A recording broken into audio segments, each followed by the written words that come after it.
or fall short later on in the mid to late game.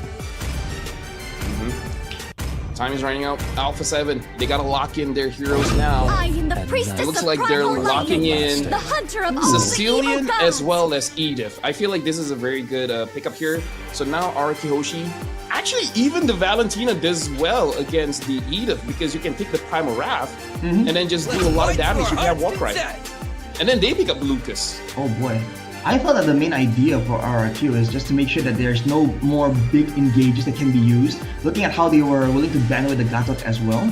But yeah, with the Primal Wrath available, well, with the fact that they're up against a Sicilian, this kind of leads RRQ to having a bit more to say in the early game. So I think for the Hayabusa of Alpha 7 Esports mainly, it's gonna be a bit tough here. I don't think with the Valentina, Tigreal, and Suyo combo, definitely the way to go, most likely. Let's see how this goes, man. Potential fireworks in the early game.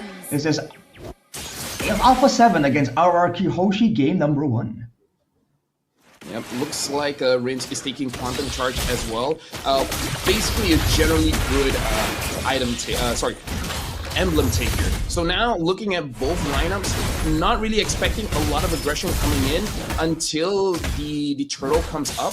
The only thing is I feel like Rince as a Valentina, you just want to poke out Alpha 7 as much as you can, just so that you can have this lead for EXP. The Quantum Charge choice here for Rince, it kind of suits his style. He wants to be up close and personal, and that extra bit of movement speed is going to allow him to actually be more active, and it's also good sustain because Rince likes trading a lot in the mid lane though already. We have a 2v2 here. I think that Kalia is the great equalizer. Ooh.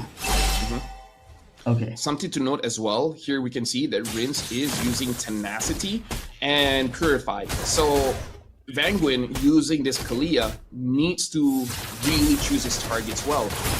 If he picks up the Lucas can have an easier engage on the team, so that doesn't seem good. And if you pick up the Tigreal doesn't need his flicker to engage. So this is actually a situation where RQ Hoshi, they make it difficult for the Kalia to choose which targets to catch unless they can force out the Purify early and then eventually catch them again.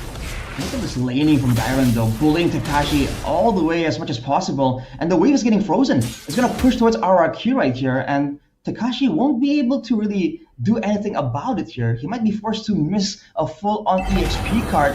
That's gonna mean a level 4 advantage for Dyron once the fight takes place in the turtle. Yeah, that's rough, but looks like Takashi is gonna clear that lane and eventually hit level 4. Anyway, it looks like this is gonna be a very free turtle for RQ Hoshi. Takashi was able to back away, so not gonna get caught by the rotation coming in from Rince. Looks like for both teams, looks like they're gonna take it a little bit slow, and I kind of feel like it's fine because they both have generally good scaling, a little bit better for Alpha 7 just because of the nature of the unlimited scaling coming in from Sicilian. Don't forget the Granger as well, now working with those stacks too. The later the game goes, more Death Sonatas. For RQ Hoshi though, they haven't really made any move into the jungle. Oh, as I say that. That looks like Toy is able to, oh sorry, looks like Riz is gonna get in there and Susujin gets the kill. I forgot I was play-by-play, for real. There's just so much tension right here. At any moment there, I was just saying that RQ Hoshi are not going in, but look at this, Dyron, 1v2. Yep, Ogi shadow kill onto Dyron, but at this point, he's a little bit too tanky as a Lucas. 3 members from RQ Hoshi charges to Takashi, and Takashi has to use the Primal Wrath just to get away. Ogi is showing us a lot of fighting power right here. Takashi though, just takes him out. He did up way more than he could chew.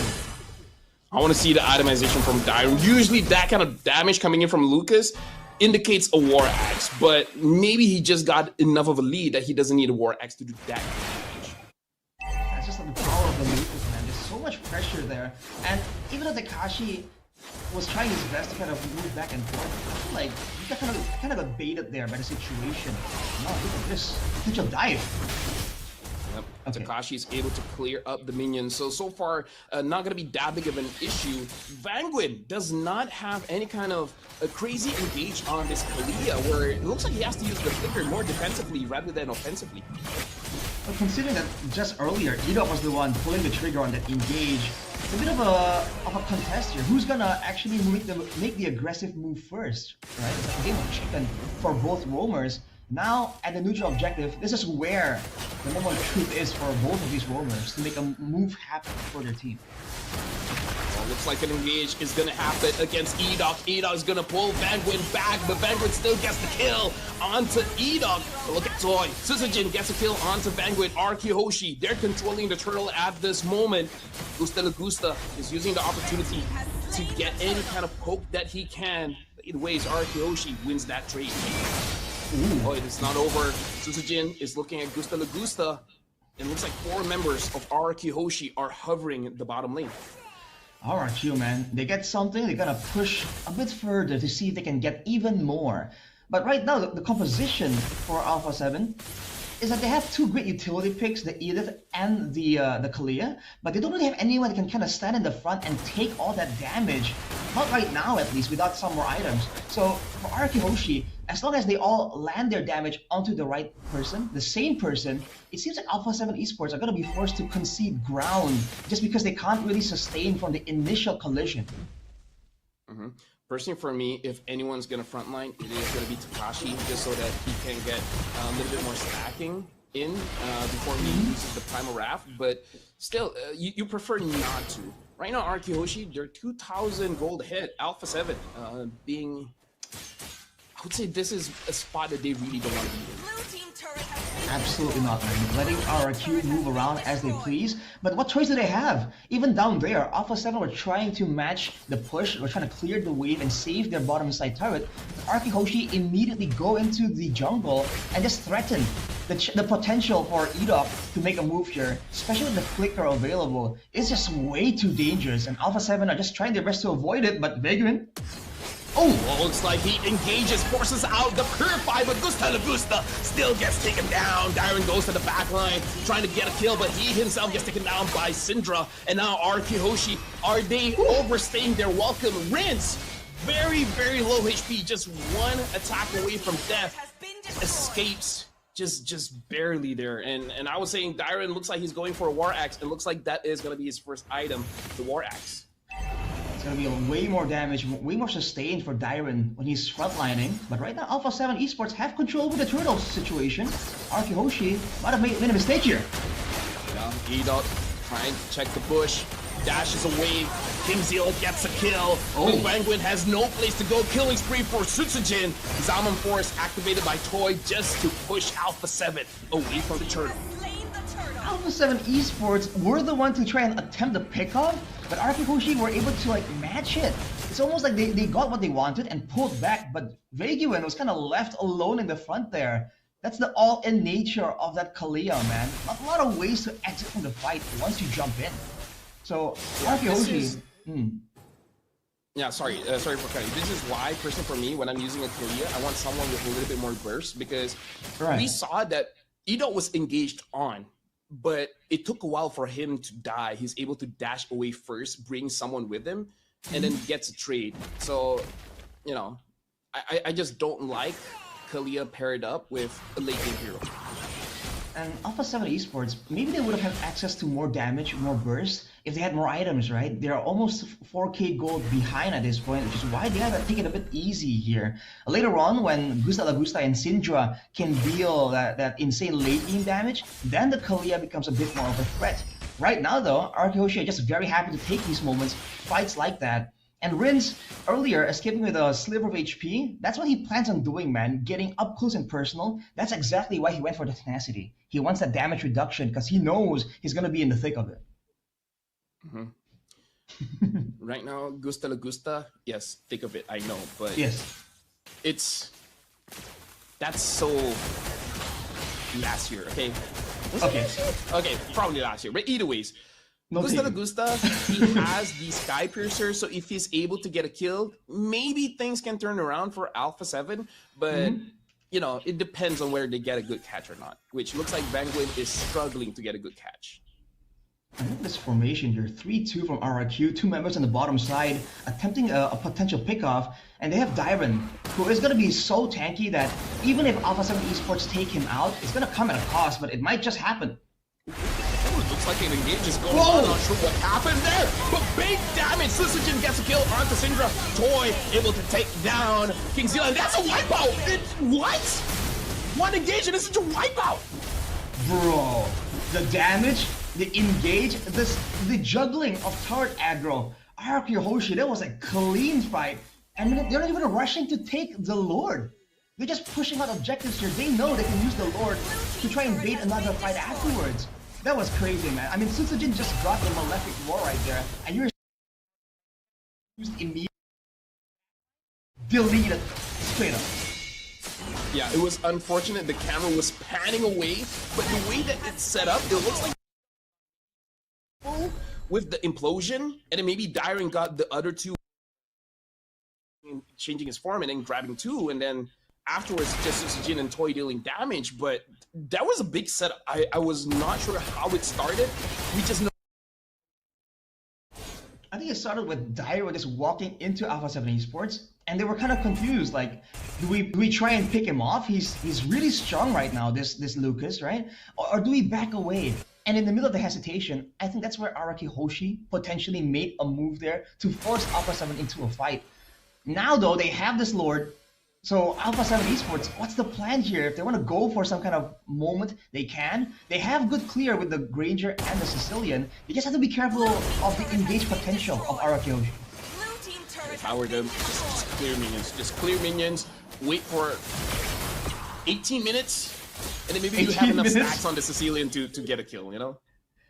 At this point, the club definitely is favoring Alpha 7 Esports, so Araki Hoshi has that urgency, and that's why they're pushing really aggressively right now. The base, the protection is going to be used up in the mid lane as well, but that's one base tower taken for Araki Hoshi, and they might get the one on top as well. Yep, right now Araki Hoshi with the conceal, looking for someone. It looks like an engage coming in from the Kalia, but he's gonna get that kill. Look at Implosion grabbing two. Kingzilla gets taken down. Takashi tries to return the damage, but he does not have the items just yet. Kingzilla and Penguin got taken down alongside with Edok. Hang on a second here, RRQ are still staying around. They have the members advantage, but they have no HP to speak of. I feel like Alpha 7, like sacrificing two members, are able to maintain that top side base turret, and that's great because the Lord is on the bottom side. So for now, Araki Hoshi at a 10k point lead, but they won't have a default push advantage from the waves on the top side. As we take a look at some of the items right here, the Queen's Wings for Dairon, man. He knows he's going to be getting all in there, wanting more reduction, more sustain. The all-in nature of the Lucas is just being used to its full potential right here. And for Toy, he's still scaling up really well. 3 items with the Holy Crystal already completed, so the burst damage and the DPS is actually really great for our RRQ. Whereas for Alpha 7, I think they have a Sky Piercer on the side of on Gusta Lagusta, but he doesn't have stacks to speak of right here, and it's pick up though. Hey, that's the first stack. It always starts with one, right? Yes. So you got one stack and then work on it. Like, maybe they could do it. Maybe, man. Yes, Sinja as well already has the Wishing Lantern. So now for Araki Hoshi, at least when it comes to the dance, the poke game, Alpha 7 Esports are a real player. Like, they have actual damage to speak of. Araki Hoshi though, definitely with a bit of disrespect, they're sending Dairon alone, 1v5 technically. But the Lord might just be taken right here. Alpha 7 Esports are nowhere close. Yeah, I feel like it's hard for them to contest as well.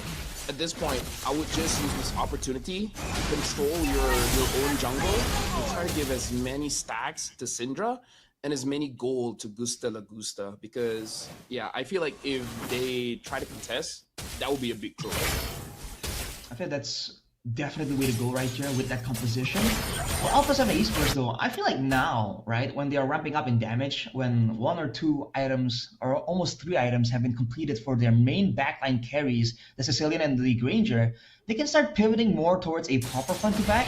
And what that means is they should be using the Earth Shatter, all these other crowd control tools from the Kalia and the Edith to kind of stop Edok. Because realistically here, if Edok doesn't get a big implosion, there's not a lot of ways for Araki Hoshi to really get everyone together and go for that big combo, big damage, right? And if it becomes a long, drawn-out, sustained battle, Alpha 7 Esports have the lead here, have the advantage.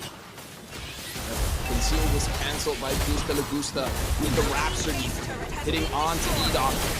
Ward is in the bottom lane. Dyron flickers in, but almost no HP. Looks like the Kalia was able to grab Syzygy, but the Kalia gets taken down. Edok gets taken down as well, but Toy is ending the game, and game number 1 goes over to Araki Hoshi.